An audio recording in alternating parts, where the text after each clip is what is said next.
na lumalapit sa iyong banal na harapan, Panginoon. Unang-una, O Diyos, aming idinudulog sa inyo ang laman nitong aming mga puso na ikaw lamang ang bukod tayong nakakaalam, Panginoon. Ano man, O Diyos, ang nilalaman nito, kami man, Panginoon, ay may mga bagay na hindi pa sinusuko sa iyo, Panginoon. Hindi pa hinihingi ng tawad, O Diyos. Sa oras mo ito, Panginoon, patawarin niyo po kami, aming Ama, Panginoong Diyos. Patawarin mo kami sa lahat ng klase, ng karumihan, ng kasalanan na aming nagawa, Panginoon. And Lord, ikaw lamang, Panginoon, ang magpuno ng puso namin, Panginoon. Tulungan mo ang bawat isa, O Diyos, na maitaas ka namin, Panginoon, sa inyong kabutihan sa aming mga buhay.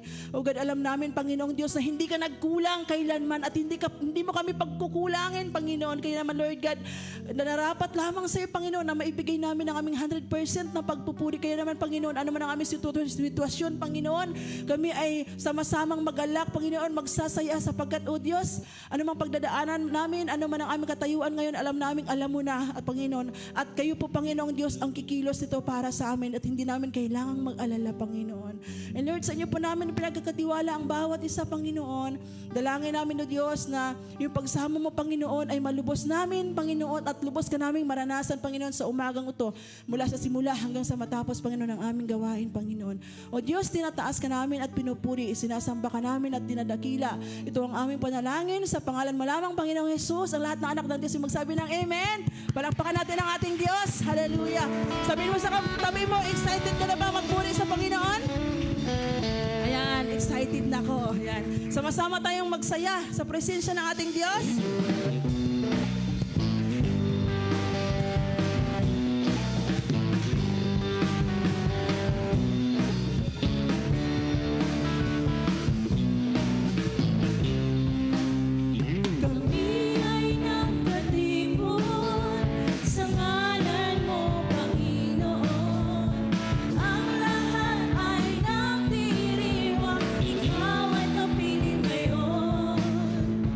Umuulan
Pinupuri ka namin, Panginoon, sa inyong kabutihan sa amin. Tunay, O Diyos, na wala kang kapantay, Panginoon. Sa oras na ito, Panginoon, sabay-sabay naming aawitin ang awit na ito para sa iyo, Panginoon. Sabay-sabay namin ito, Panginoon, sabihin na ikaw ay mabuti sa amin. Hallelujah, Lord. Hallelujah. Hindi man kami karapat-dapat, Lord. Ngunit ang pag-ibig at kabutihan mo ay patuloy mong dinadaloy sa amin, Panginoon. Tunay napakadakila ng pag-ibig mo, Diyos, bawat isa. At sa oras mong ito, Panginoon, nais namin, Panginoon, na sabihin sa iyo ang awit na ito nang nagmumula sa aming mga puso. Hallelujah, Lord Jesus. Purihin ka, O Diyos. Purihin ka, Diyos. Kay buti mo, Panginoon, yes, God. Dakila ka.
nadarama sa amin, Panginoon. Hindi namin nakita, Panginoon, na, Lord God, kami, Panginoon, ay pinabayaan mo sa kabila ng aming kakulangan. Lord God, salamat, Panginoon, O Diyos, dahil ano man, Panginoon, ang aming pinagdaanan, simula noon hanggang ngayon, Panginoon, Ikaw ay tapat, Ikaw ay mabuti. Ang pag-ibig mo, Panginoong Diyos, ay nanatili sa amin, Panginoon. Hallelujah, purihin ka, O Diyos. Hallelujah, Lord. Maraming salamat sa kabutihan mo, aming Ama. Tunay kang dakila, O Diyos. Sa iyo lamang, Panginoon namin, binibigay, O God, ang pinakamainam na papuri at pagsamba sa oras mo ito. Sa pangalan mo lamang, Panginoong Diyos. Hallelujah, Amen, O God. Palakpakan natin ang ating Panginoong Diyos. Hallelujah.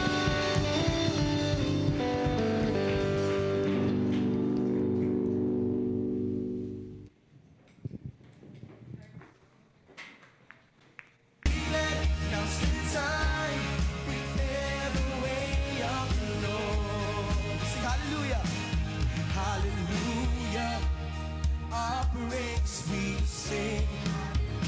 Hallelujah. Hallelujah. Hallelujah. Our praise we sing. Hallelujah.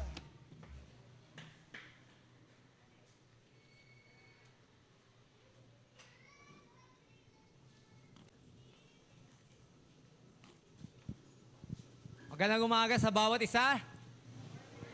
Ayan po, maging sa ating pong online viewers o mga nanonood sa atin online, magandang umaga po sa bawat isa. Today po, alam niyo po kung ano mayroon ngayon? Today is Celebration Sunday sa atin po, no? Dahil alam ko po, kahapon po ay tapos na po yung ating prayer and fasting, tama ba? At alam ko, lahat po ngayon ay nakakain na, right? Di ba?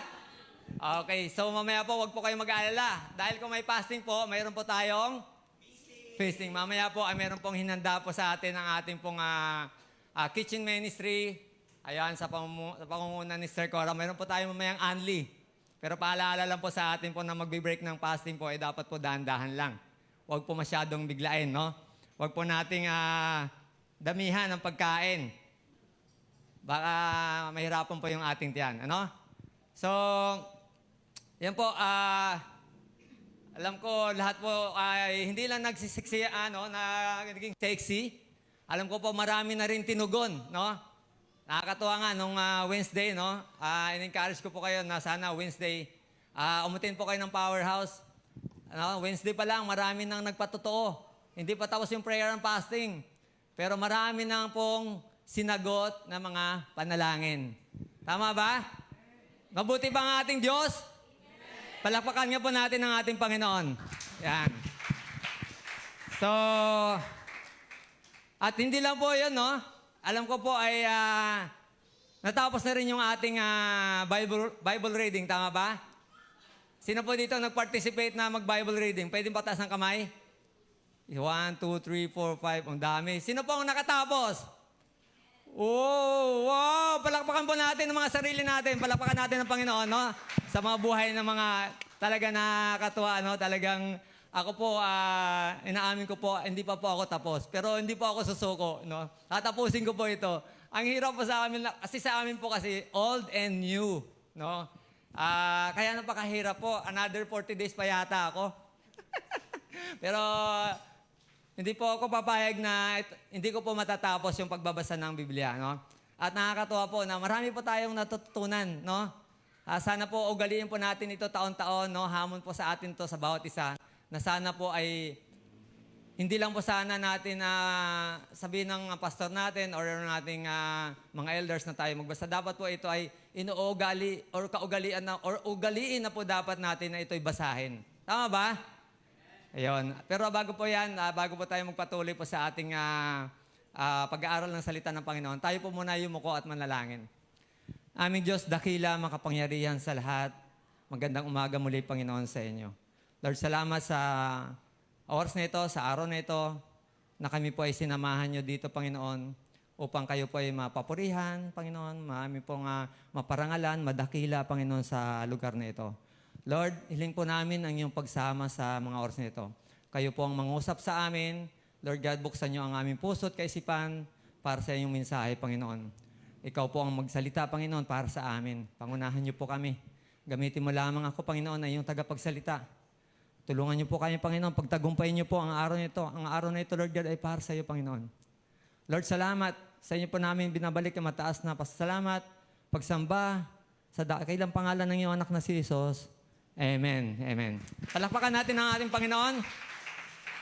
So, yan po. Kung mayroon po kayong dalang mga Biblia, pwede niyo po akong samahan, no? Sa Psalm 105. Meron po tayo dyan, no? Sa screen.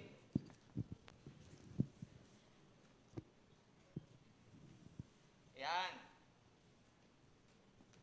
Psalm 105, verse 1 to 5. Sabay-sabay po natin basahin, no? Tulungan niyo po ako, samahan niyo po ako sa pagbabasa. In 1, 2, 3, go!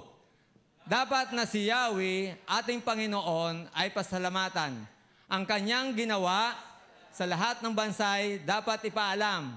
Siya ay purihin, handugan ng awit, ating pupurihan ang kahangahangang mga gawa niya ay dapat isaysay. Tayo ay magalak, yamang lahat tayo ay tunay na kanya. Ang kanyang pangalan, ang pangalang banal, napakadakila. Lahat na may nais maglingkod kay Yahweh, dapat na magsaya. Siya ay hanapin at ang kanyang lakas ay siyang asahan. Siya ay hanapin upang mamalagi sa kanyang harapan. Purihin po ang Panginoon, no, sa pagkabasa ng kanyang salita. So, Psalm 105, ito po yung celebration of Israel history. No? Inaalala po dito, sa talatang ito, kung gaano kadakila ang Panginoon. Kung babasahin po natin from verse 1 to 45, itong Psalm 115, isinalaysay po dito ang kabutihan ng Diyos kung paano niya inilabas ang kanyang bayang pinili mula sa Ehipto papunta sa Promised Land. Kaya po ito ay awit ng pasasalamat or katagumpayan. No? Kung paano sila nagtagumpay, kung paano sila sinamahan ng Panginoon, no, na naglalakad sa gitna ng dagat na tuyo, no, hinati. Kung alala nyo, alam nyo pong story na to, no? At mga bata alam po ito. At hindi lang po 'yon, no? Habang sila'y nasa ilang, sila'y sinamahan ng Diyos sa pamagitan ng ulap, no, sa pag-araw at sa paggabi. Sa pagkagabi naman ay meron pong haliging apoy na naggagabay sa kanila. At hindi lang 'yon, no? Marami silang napagtagumpayan.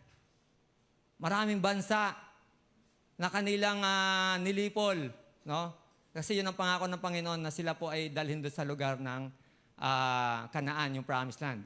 And Psalm 105, makikita po natin dito sa 1 Chronicles 16, chapter 16, verse 8 to 12, no?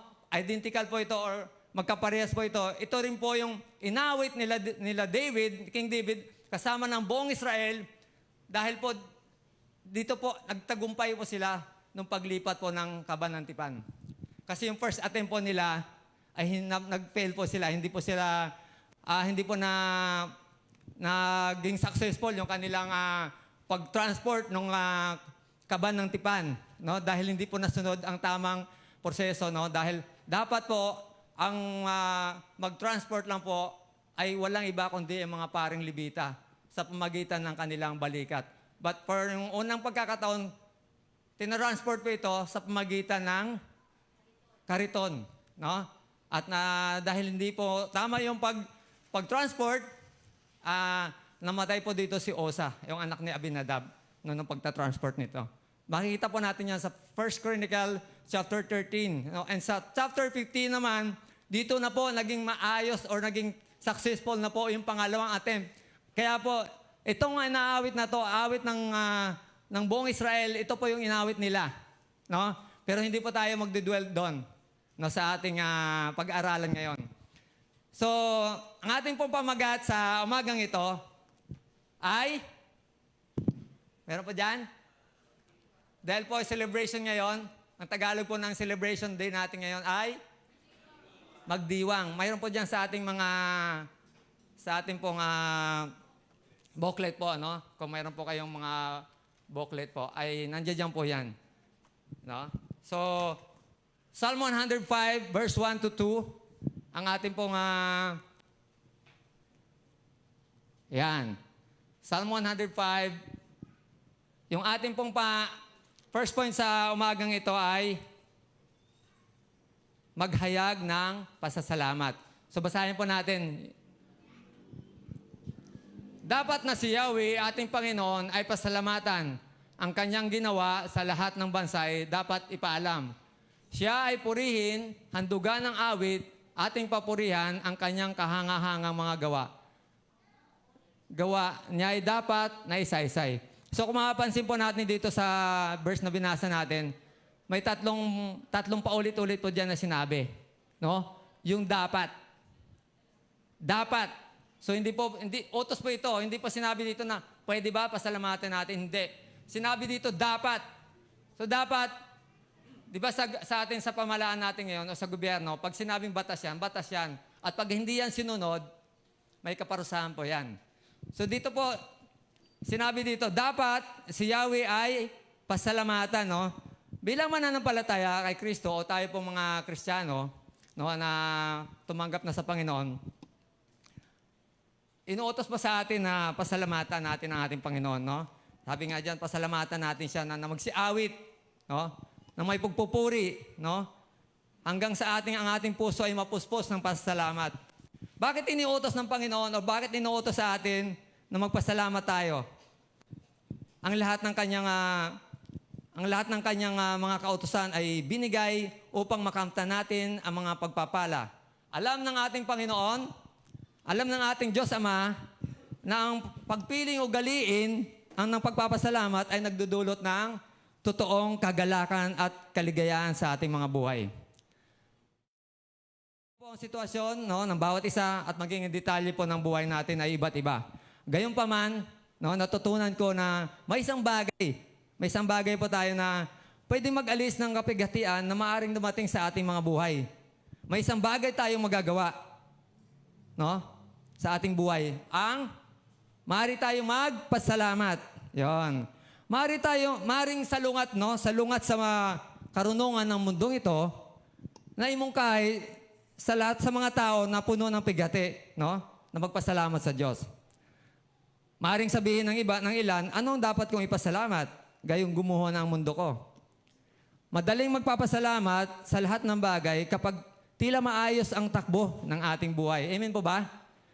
Ngunit paano ang panahon, no, na ang mga pangarap natin ay tila hindi na nakakamtan? No? Hindi tayo nagpapasalamat, no, dahil sa mga problema, no, na dumarating sa ating buhay. Nagpapasalamat tayo dahil mayroon tayong Diyos na pwede nating asahan. Siya ang Diyos na tapat. No? Hindi tayo nagpapasalamat sa mga problema na dumarating, bagkus nagpapasalamat tayo sa ating Panginoon dahil siya po ay maaasahan. Mayroon po akong kwento.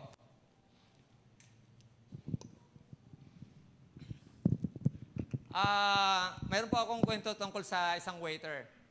Bago po ako nag-decide na mag full-time, waiter po ako sa isang 5-star hotel for 27 years. At bilang isang waiter, is-open na po sa amin ang tanungin yung aming mga guests kung nasisiyahan ba sila sa pagkain o sa kanilang overall dining experience, no, sa kanilang pagpunta sa restaurant namin. So, may kwento ako sa isang waiter na nagtanong sa isang customer kung nasiyahan ba siya sa kanyang pagkain. Sumagot ang customer na okay naman ang lahat, pero sana maganda kung marami kayong tinapay na sinisilbi. Kasi po, yung mga guests namin habang nag-aantay ng order, hindi po aking kwento to kwento po ito, nung lumang kwento na po ito. Nag-aantay po sila, habang nag-aantay sila ng order nila. Mayroon pong sa mga 5-star restaurant o sa mga malalaking restaurant, may binibigay po yan na tinapay para habang nag-aantay sila, mayroon silang kinakain. Or may mga pagkain like yung mga pasta, may kasama na po yan na garlic bread na 2 piraso or more than para doon sa kasama nila sa pagkain. So, nung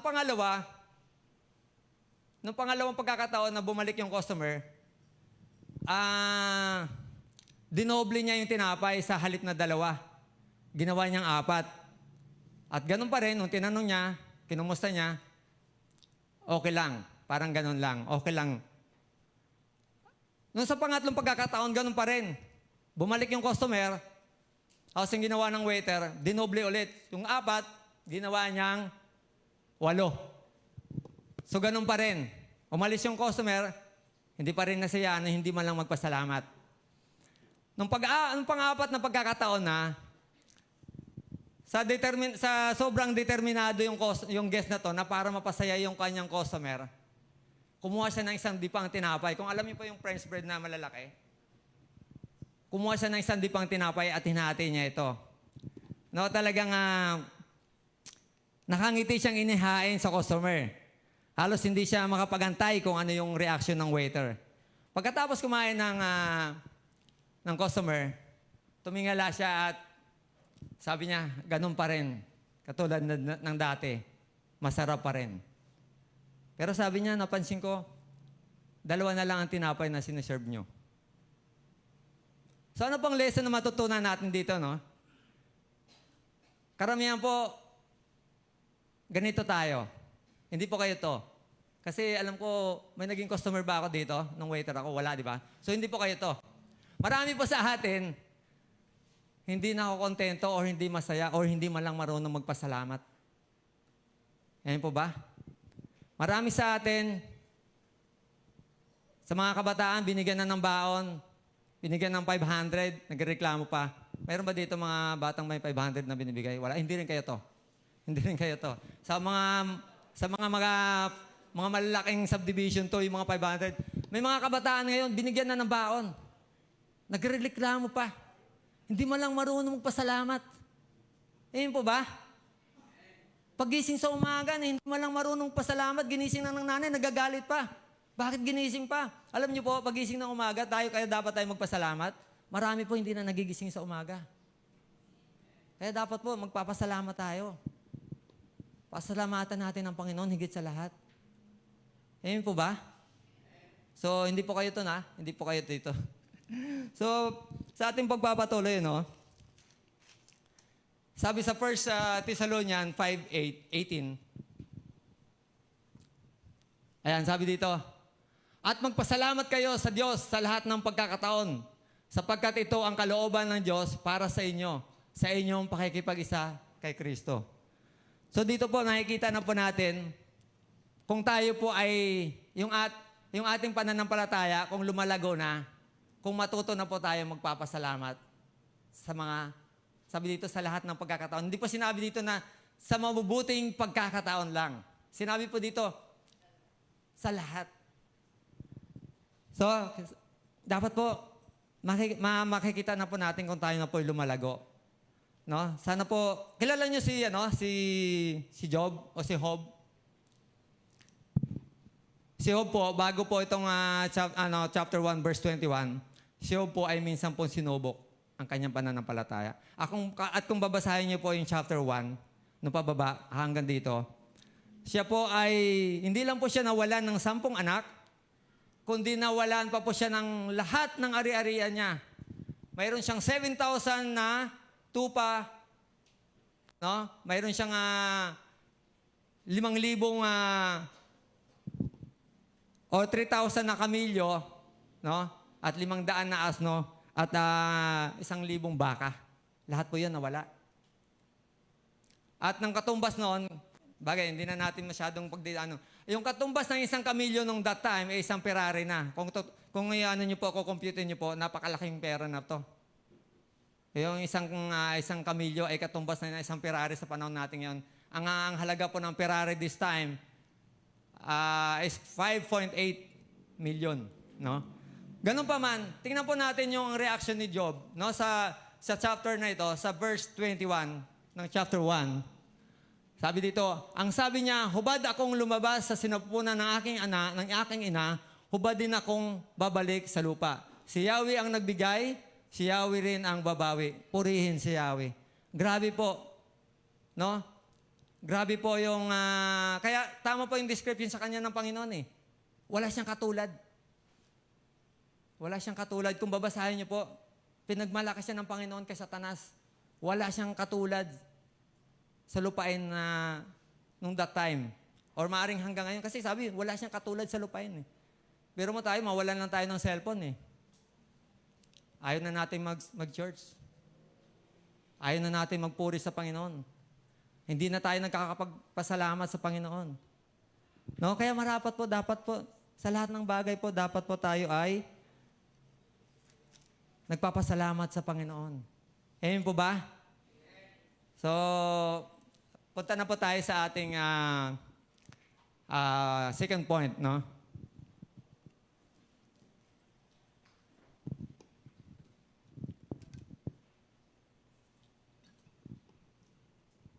So sabi dito, second point natin, sabay-sabay po nating isigaw, maglingkod. Maglingkod ng may kagalakan. Sino na po ba dito naglilingkod? Pwede itaas ang kamay?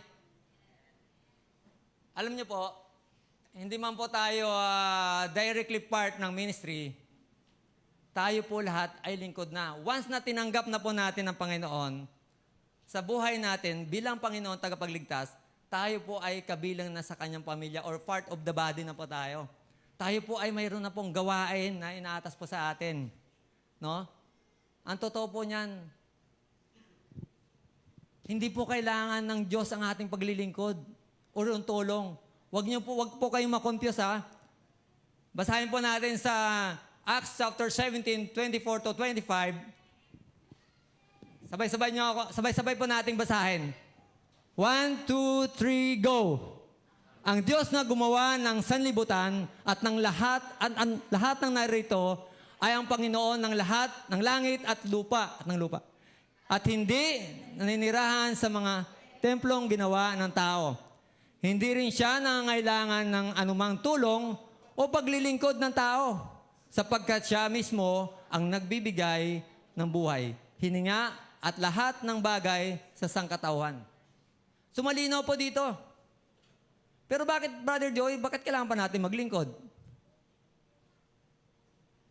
Alam niyo po, para ibalik po ang kapurihan sa Kanya kung bakit natin ginagawa ito. Kaya kung bakit po mayroong tayo praise and worship dito, para din po sa atin to.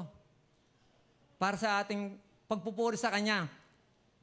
Yung mga naglilinis ng, nag-aayos ng upuan, nagmamap, naglilinis ng CR, para din po sa ating, para tayo komportable pag nag-CR, para tayo umupo dyan, isipin natin kung walang nag-ayos ng upuan dyan o kaya kalat-kalat dyan. Di ba hindi magandang... Kaya sa atin din po, kung bakit tayo po ay naglilingkod po, sa totoo lang, hindi kailangan ng Diyos. Ang ating paglilingkod ay hindi kailangan ng Diyos ng tulong. Kasi siya, Diyos na siya, wala pa tayo. Hindi mababawasan o madagdagan ang kanyang kadakilaan ng ating paglilingkod. Dahil siya ay Diyos na noon pa man. Wala pa tayo.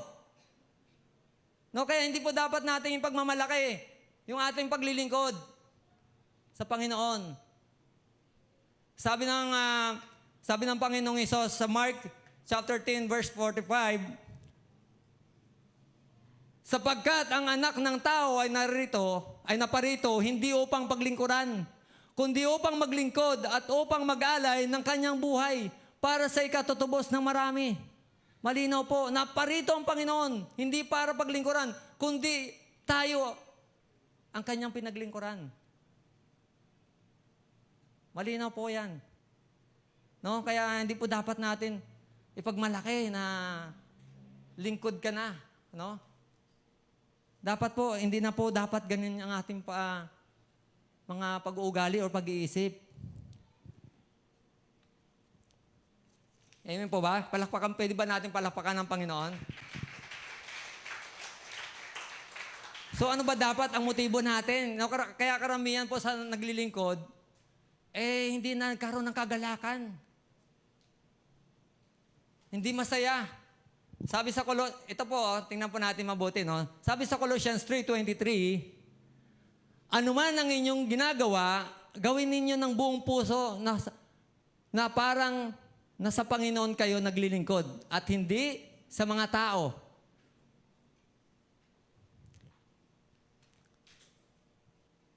So yun po, no? Malinaw po dito, no? Sabi dito, o ano man, no? Ano man ang gawin natin ang buong puso. No? Gawin natin ito na paggawa na walang pagrereklamo, na may kagalakan, no? Na walang kalungkutan, na walang pagsisisi. Ito po dapat ginagawa natin, na gawin natin ng buong puso. Ito po yung sinasabi. Ano pa sabi diyan? Para sa Panginoon. No? Gawin natin ang ating mga ginagawa, no? Para sa Panginoon. No? So, nakikita man ito, o hindi man ito naramdaman, dapat po ginagawa natin itong mga bagay na ito para sa Panginoon. At ano pa sabi diyan? Hindi dapat sa tao. Kasi po pag kung ating yung paglilingkod, tinitingnan lang natin yung ibang tao, baka manghihina po tayo. Hindi lang tayo ma-appreciate o hindi lang tayo mapapurihan, ayaw na. Hindi ka naman pwedeng bantayan lagi ng pastor kung anong ginagawa mo, ng mga elders mo, ministry mo, para purihin ka. Ayun ba? So, dapat hindi nakatingin sa tao yung ating paglilingkod. Hindi dapat sa kanila kasi pwede tayong matisod. Minsan, nakatingin tayo sa paglilingkod sa sarili natin. Pag hindi nasunod yung gusto natin, yung mga suggestion natin, or yung mga, pag hindi nasunod, ayoko na. Lipat na lang ako. Ano? Sana po, hindi na po dapat, ang ating paglilingkod po dapat po ay, tandaan po natin, no? Dapat po ay mula sa puso. Dapat po galing sa puso ang ating paglilingkod, no? Dahil kung hindi, our service, sabi niya, our service, no? It will become burden or pasanin, no? Wala nang kasiyahan, instead na kasiyahan or kagalakan, wala na. Kung ito po kung ang ating paglilingkod ay hindi sa puso. So yung ating paglilingkod, yung ating service, parang pabigat. Kaya dapat po sa puso para po tayo mayroong kasiyahan or kagalakan sa ating paglilingkuran. Tama ba? So, ito po sa Luke 22, 24 to 27, dito po, nagtalo-talo din po ang mga lingkod ng Panginoon dito. No? Ito po, sabi dito, nagtalo-talo rin ang mga alagad kung sino sa kanila ang dapat kilalaning pinakadakila. Kaya sinabi ni Jesus sa kanila, pinipilit ng mga hari ng mga hintel na sila'y ituring na Panginoon ng kanilang nasakupan. At ang mga may kapangyarihan ay magnanais matawag na mga tagatangkilik. Ngunit hindi ganon ang dapat mangyari sa inyo. Sa halip ang pinakadakila ang dapat lumagay na pinakamababa at ang namumuno ay maging tagapaglingkod. Sino ba ang higit na nakakataas? Ang nakakadulog sa hapag o ang naglilingkod? Hindi ba ang nakadulog sa hapag? Ngunit ako'y kasama ninyo bilang isang naglilingkod. So nagtalo-talo din sila. Sana po sa atin, hindi na po dapat tayo magtalo-talo kung sino yung pinakamagaling, kung sino yung pinakamataas. Hindi na dapat gano'n ang ating pag-iisip bilang mga lingkod. Dito isang halimbawa, pinakita ng Panginoon, kahit siya ay Diyos, pinakita niya rito kung paano maglingkod. Ibinaba niya yung kanyang sarili. No? Sana hindi na tayo magmalaki kung ano man yung mga ginagawa natin. Dapat gawin natin ito para sa Panginoon, hindi para sa mga tao. Kaya minsan hindi tayo nagagalak o wala ng kagalakan sa ating paglilingkuran kasi iniisip natin yung ating mga sarili. Kaya malungkot tayo sa ating paglilingkod. Hindi lang tayo napansin. Wala na. Tatampo na tayo. Kaya po dapat sa ating pong paglilingkod, dapat po mayroon po tayong dapat kagalakan sa ating mga puso. Amen po ba? Palakpakan po natin ang Panginoon.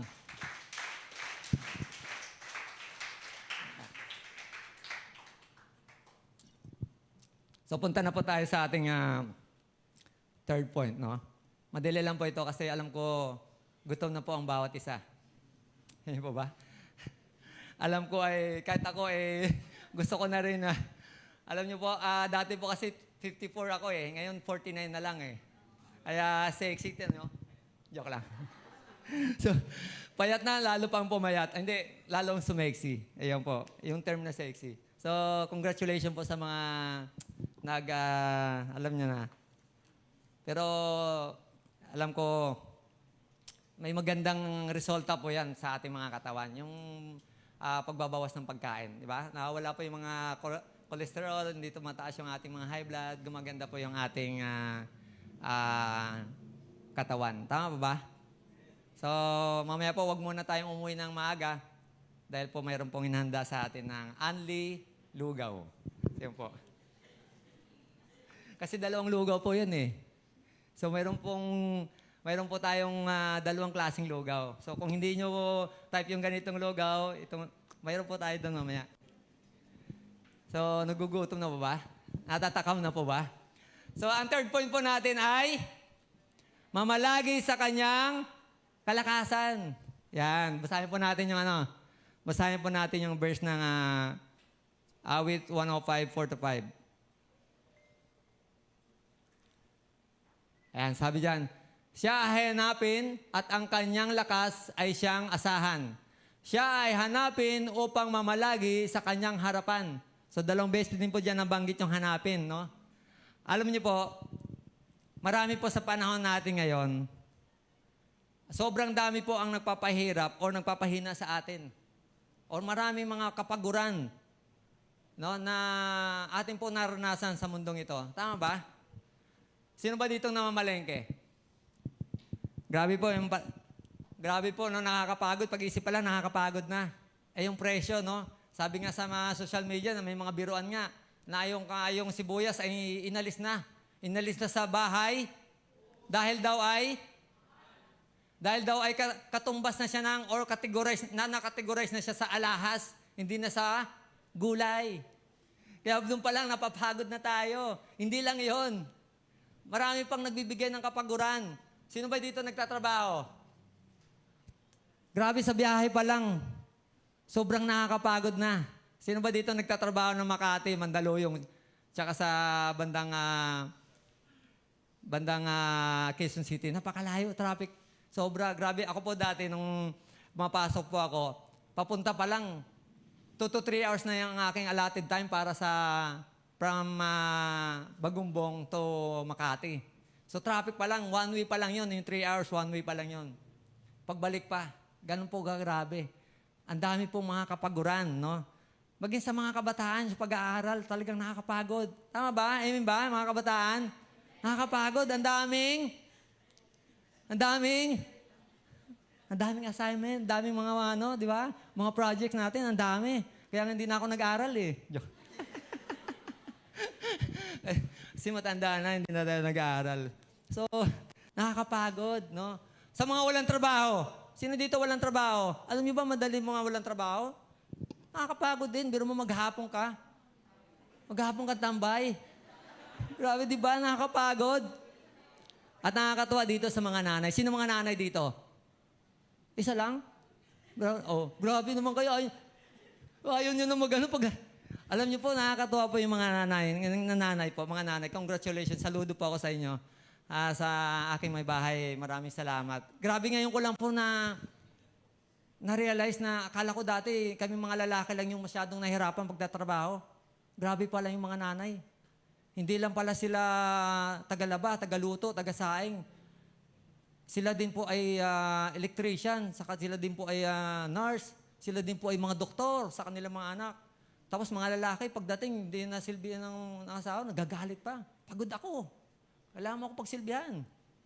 Ngayon ko lang na-realize talagang, kaya yung mga kananayan talagang grabe po. No? Pero pag mayroong 3 anak, kwento lang muna tayo saglit na. Mayroong 3 anak, 5 anak, paano? Tapos pagdating ng asawa mo, sisilbihan mo pa. Sobrang pagod, di ba? Kaya ang sabi ng Panginoon sa susunod na verse natin, kasi alam ng Panginoon na mapapagod tayo sa mundong ito eh. Sabi nga niya sa John 16:33, sabi niya, sa mundong ito, marami kayong daanin na kapagatian, na pagdurusa. Sabi niya, in this world, you will have many troubles. No? Kaya sabi dito sa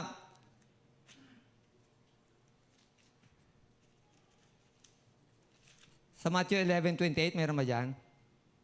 Ayan. Sabi dito, Lumapit kayo sa akin, kayong lahat na nahihirapan at lubhang nabibigatan sa inyong pasanin, at kayo'y bibigyan ko ng kapahingaan. So sabi ng Panginoon sa atin dito, kayong lahat, lumapit sa akin. Lahat kayong nahihirapan. Kaya minsan nagiging ano yung buhay natin kasi kung sino-sino nalalapitan natin eh. Ayun ba? Nilalapitan natin yung mga tropa natin, mga barkada natin eh. Buti sana kung yan ay mayroon ng pananampalataya sa Panginoon, okay. Pero kung pupunta ka sa mga barkada mo para dumuhanapin yung kalakasan, hindi po sila makapagbibigay sa atin ng kalakasan. Sabi, hanapin natin sa Panginoon ang kalakasan. Siya po ang magbibigay. Siya po magre-restore sa atin ng ating kalakasan, ng ating kapaguran sa mundong ito. Kaya po, napakabuti po ng ating Panginoon. Alam na niya, nung paman, nadaranas tayo ng sobrang kahirapan dito, sobrang paghihirap po. Kaya po sabi sa Leviticus 23, verse 3, dahil alam ng Panginoon, talagang sobrang ating pagdaraanan na kahirapan. Kaya nung paman, hinanda na ng Panginoon, no? Alam na niya na ganito ang mangyayari sa atin. Kaya sabi niya dito, 6 na araw kayong magtrabaho, ngunit sa 7th araw kayo'y magpahinga. Iyon ay araw ng banal na pagtitipon. Huwag magtrabaho ang sino man sa inyo. Saan man kayo naroon, iyon ay araw ng pamamahinga para kay Yahweh. So, ang sarap pong magpahinga, di ba, sa Panginoon. Kaya doon sa mga may natutulog, alam ko wala dito. Ang sarap po talaga magpahinga, no? Hindi ko kayo gigisingin, huwag kayong mag-aalala. Huwag lang kayong ihilik, baka may storbo nyo yung katabi nyo. So, ang sarap po talaga magpahinga sa Panginoon. Ano? Kasi napapagod tayo sa araw-araw. Pero kaya, napakaganda po eh. Talagang, ang Panginoon talaga ay talagang, alam niya talaga yung dapat na para sa atin eh. Binigyan niya tayo ng 6 na araw na magtrabaho. At sa 7th araw, alam mo that time, pag hindi ka umatin ng worship service o hindi ka umatin ng gawain or Sabbath day, eh pinapatay. Alam mo, napakapalad po natin ng time natin ngayon. No? Na kahit tayo ay lulugo-lugo at tamad-tamad pumunta ng church service o Sunday service, eh hindi tayo nilalatigo or hindi tayo pinaparusahan. So sabi dito, 6 na araw. Okay, mayroon ako nakakausap, grabe. Pagtrabaho, galing sa trabaho, pagdating, nag-overtime pa. O kaya yung iba, namamasada pa. Talagang sobrang pagod. Bilib ako doon sa mga tao ngayon. Pagod na, galing sa trabaho, pagdating, magmamasada pa. Kasi kulang eh. Kulang yung budget eh. Kulang yung pera eh. Kaya yung iba, hindi ko kayo masisisi. Kaya lang ingat-ingat lang din. Kailangan din po natin ang katawan natin ng pahinga. Kaya binigyan po sa atin ng Panginoon ng 1 araw na magpahinga. Actually, hindi naman tayo dito buong araw eh, di ba? Ilang oras lang pa tayo dito? 2 o 3 lang pinakamahaba. Ay ngayon pa lang, 30 minutes lang ako magpipraise, hindi pa tayo mapapagod. Ay hindi pa tayo kaya wag po kayong antukin. No? Mabilis lang to. Pero mo, 2 araw na lang, kinapakapaguran pa. Sana lahat po tayo, wag po natin kapaguran yung pagpunta natin ng church. Kasi sabi ng Panginoon, sa Kanya natin nahanapin yung ating lakas. Siya yung magre-restore nito sa atin. Kung iba, kung kanino-kanino hinahanap yung kalakasan eh. Pero, in the end, puro pagod lang. Kaya napakahalaga po, encourage ko po kayo, huwag po nating kapaguran o huwag tayong mapagod sa ating pagsasamba tuwing linggo. Sino ba dito last Sunday dito? Taas ang kamay. Grabe po nung Sunday, no? Intense po yung ating pagpupuri sa Panginoon. At sana po, i-desire natin yun, ipagpipray natin lagi na mararanasan natin ang Panginoon sa buhay natin. Ipaparanas niya sa atin yung kanyang presensya. Kasi nakikita niyo po nung Sunday, napakasaya, di po ba? Ewan ko na lang kung malungkot ka nung Sunday, kung malungkot ka, ewan ko na lang kung anong problemang mayroon ka. No? Pero totoo po, nung Sunday talagang, alam ko lahat po tayo naranasan ng Panginoon nung Sunday. Amen po ba? Palakpakan nga po natin ang ating Panginoon. Grabe po, pagka i-desire natin, no? Talagang lahat ng problema mo, lahat ng pagod mo, worth it talaga. Kaya sana i-desire natin na pagpunta natin every Sunday, i-prepare natin yung heart natin para sa Panginoon. Kasi tayo din po, magbe-benefit po ng ano natin eh. Tayo din po eh. Amen po ba? So, last na po ito, no? Last, sa Isaiah 40:31, alam to ng lahat eh, lalo na yung mga kababaihan. Kasi ito po, naalala ko, ito po yung kanilang sinayaw noon, yung nung women's retreat. So sabi dito sa Isaiah 40:31,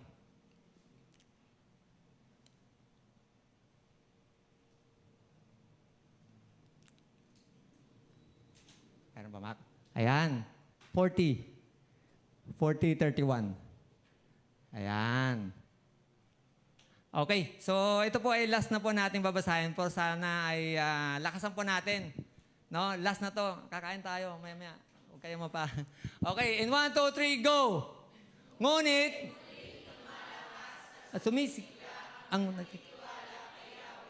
lilipad silang tulad ng mga agila. Sila ay tatakbo, ngunit hindi mapapagod. Sila ay lalakad, ngunit hindi manghihina. Nakakatuwa po, no, na kung tayo po ay nagtitiwala sa Panginoon, no, at kung tayo po ay lumapit sa Kanya, sabi niya, siya yung magbibigay sa atin ng lakas. No, na para tayo mga agila. Alam po, nakakatuwa yung mga agila, di ba? Pagka may bagyo, di ba, andun sila sa taas. Hayahay lang ang buhay nila. Hindi sila napapagod. Na sana po, naisin po natin or desire po ng heart natin na dapat lagi tayo mamalagi sa Panginoon. Kasi nais ng Panginoon na tayo po ay bigyan niya ng kapahingaan at kalakasan. Amen po ba? So, tawagin ko na po yung ating worship team, no? Yan po, inimbitahan ko na po, tinatawagan ko na po yung ating worship team, no, para po tayong... So, ito po, last verse na po ito. Sabi dito sa Psalm 100, verse 1 to 5.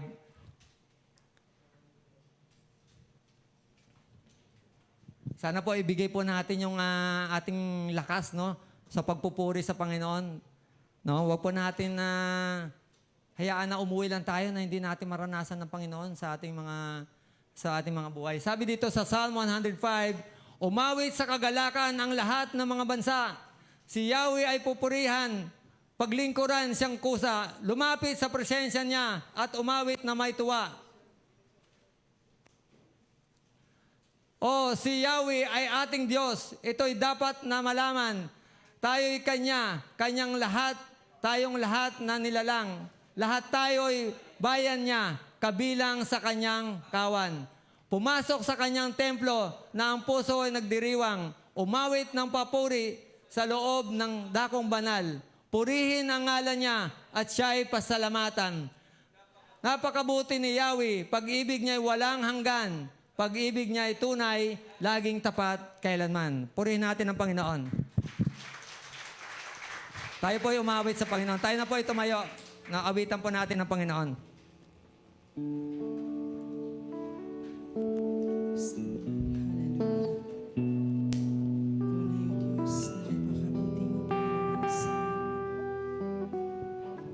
Sa oras mong ito, Panginoon, Ikaw, O Diyos, ay aming pupurihin. Ikaw ay aming itataas, Panginoon. Kami ay magagalak, O Diyos, habang Ikaw, Panginoon, ay aming sinasamba. Hallelujah. Salamat sa kabutihan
marapat kang pasalamatan at papurihan.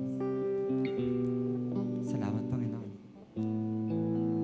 Pinupuri ka namin at pinasalamatan. Ikaw ang dakilang Diyos. Dapat na isaysayang iyong kadakilaan, Panginoon. Dapat ikaw ay mapapurihan. Maraming salamat, Panginoon.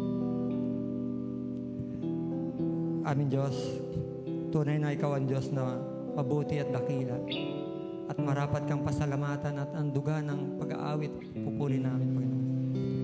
Wala kang katulad. Ikaw ang Diyos noon, ngayon at magpakailanman. Maraming salamat, Panginoon, sa inyong pagsama sa amin sa umagang ito. Panginoon, maraming salamat dahil ikaw ang aming Diyos. Kayo nagbibigay sa amin ng kalakasan sa kabila ng kapagurahan na aming naranasan sa mundong ito, Panginoon. Marapat lang, Lord, na kayo po ay aming itataas at paglingkuran sa aming mga buhay. Maraming salamat sa iyo, Panginoon.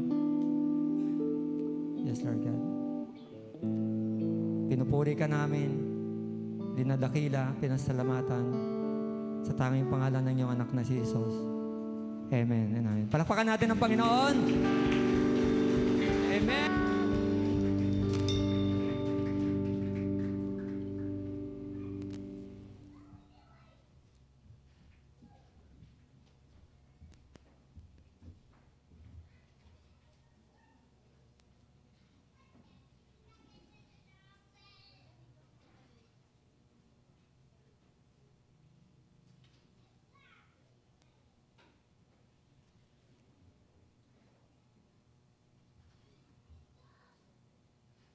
Hello, ayan. Nabless ba tayo sa mensahe ng Panginoon sa araw na ito, sa oras na ito? Amen. Palakpakan natin ng malakas na papuri natin ng Panginoon. Ngayon, dadako tayo sa ating pagbibigay sa ating Panginoon. Amen ba? Meron po tayong mga envelope dyan sa mga gilid ng upuan natin. At yung kung may mga code name kayo or pangalan, isulat na lang ninyo dyan sa may envelope natin. Sa loob ng envelope, meron tayong mga papel. Sige po, hintayin ko kayo.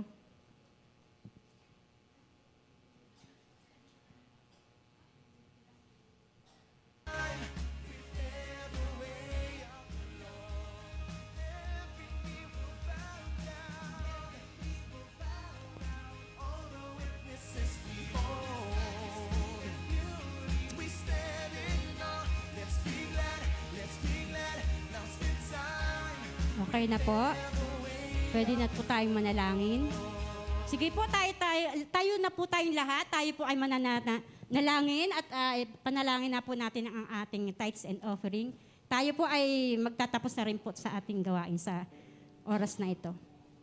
Ipikit natin ang ating mata. Tagyoko natin ang ulo. Hallelujah, Jesus, Lord. Ama namin na sa langit, maraming salamat po, Ama, sa umagang ito, Lord. Salamat po, Ama, sa buong isang linggo na pag-provide mo sa amin ng mga pangangailangan namin. Salamat, Ama, Lord, sa pag-iingat sa amin. Salamat sa kagalingan ng mga sakit namin, Lord God. Lord, salamat po, Lord, sa mga, kahit na po kami nagkukulang sa pagbibigay, Lord, tapat pa rin po kayo sa amin, Ama. Wala po kayong katulad, aming Ama na sa langit. At Lord, sa aming pagbibigay, Lord, alam ko po na hindi niyo po titignan ng aming puso sa aming binibigay, Lord God. Lord, yung aming mga kapatid na nagbibigay, patuloy mo silang bigyan ng kanilang pinagkakakitaan o trabaho, Lord. Para sa pagbibigay nila sa aming gawain dito sa simbahan. At tulungan mo rin po, Ama, na ang malilikom naming pera dito sa simbahan ay tulungan mo po, Lord, na maging sapat-sapat sa pangangailangan ng simbahan namin, sa lahat ng mga bayarin namin, Lord God. Lord, salamat po sa oras na ito, Ama, sa mensahe mo na binigay sa amin. At tulungan mo rin po kami, Lord, na laging magpasalamat sa anumang sitwasyon ng nararanasan namin, Lord God. Tulungan mo po kami, Lord, na maglingkod ng tapat sa iyo. at may kagalakan sa puso. At hanapin namin, Lord, ang iyong kalakasan lagi, Lord God. Lord, maraming salamat sa paalala mo sa amin, sa mensahe mo na ibinigay sa amin sa oras na ito, Ama. Salamat, Ama, sa pagmamahal mo sa amin, na lagi mo kami tinuturuan, Lord God. Maraming salamat po, Ama, Lord. Lord, ngayon po sa aming paghihiwa-hiwalay, ingatan mo po ang bawat isa sa amin. Kung ganun mo kami na dinala rito na ligtas, iuwi mo rin po kami na sa aming tahanan na ligtas rin po. Maraming salamat po, Ama, sa oras na ito, Lord. Sa iyo ko po binabalik ang papuri, pasasalamat at pagsamba sa natatanging pangalan ng iyong anak, na si Kristo Jesus.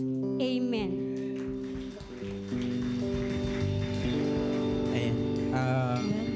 Ayun po, mga kapatid, narito po ako sa inyong harapan dahil meron pa po akong isang bagay na dapat na-announce po sa bawat isa. Meron po tayong kapatiran from Marilao na ooperahan. At alam nyo, mga kapatid, kagaya nga ng kaganina, no? As part of our celebration, parte din ng paglilingkod. No? Sabi ng Panginoon, nung ako ay inyong pinakain, nung ako ay inyong pinainom, nung ako ay inyong pinaglingkuran, sabi ng mga alagad, kailan nyo ako pinaglingkuran? Hindi, kung ano man yung ginawa mo sa iyong kapwa, ay siya rin ginagawa mo sa akin. Yun yung kahalagaan ng paglilingkod. At mga kapatid, ngayon, minsan pa humihingi tayo ng tulong sa bawat isa, lalo na sa financial na pangangailangan ng kapatid natin for her operation. No? At kahit anong halaga na inyo pong may spare, ay malaking tulong po yan sa ating mga kapatid natin na nangangailangan ng pinansyal na tulong po. Okay po, maaari nyo pong iabot dito and we will pray po. Sige po.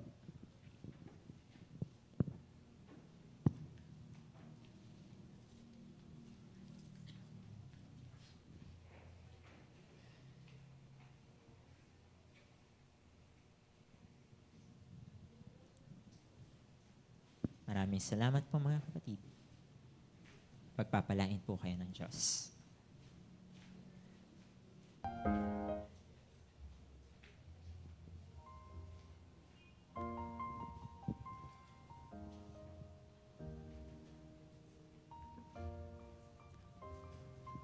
Ayan, tayo po'y sama-sama pa minsan manalangin at lumapit sa Panginoon. Lord, maraming salamat po sa pagkakataon na ito na kami ay makapanalangin para sa kapatid namin na nangangailangan ng tulong, O Diyos. Lord, patuloy nga po na kapanatagin mo ang kanyang kalooban, patuloy niyo nga po siyang sasamahan. Lord, patuloy niyo panambalikin yung kalakasan sa kanyang kalooban, O Diyos. At Lord, mapagtagumpayan niya rin yung kanyang operation ng kasama ka at kasama ang simbahan na dumadalangin para sa Kanya, O Diyos. At Lord, we are also praying na itong kaloob na pinagtulong-tulungan ng simbahan ay nawa magamit para, Lord, maibsan yung mga alalahanin lalo na sa gastusin ng operation or sa gastusin ng mga gamutan, Panginoon. And Lord, we are praying na magkaroon din ng maayos na recovery after the operation yung kapatid namin ito. At Lord, Ikaw ang dakila naming manggagamot, Ikaw ang dakilang Diyos na nagbibigay ng kalakasan, at Ikaw ang Diyos na nagbibigay ng, Lord, ng mga provisions.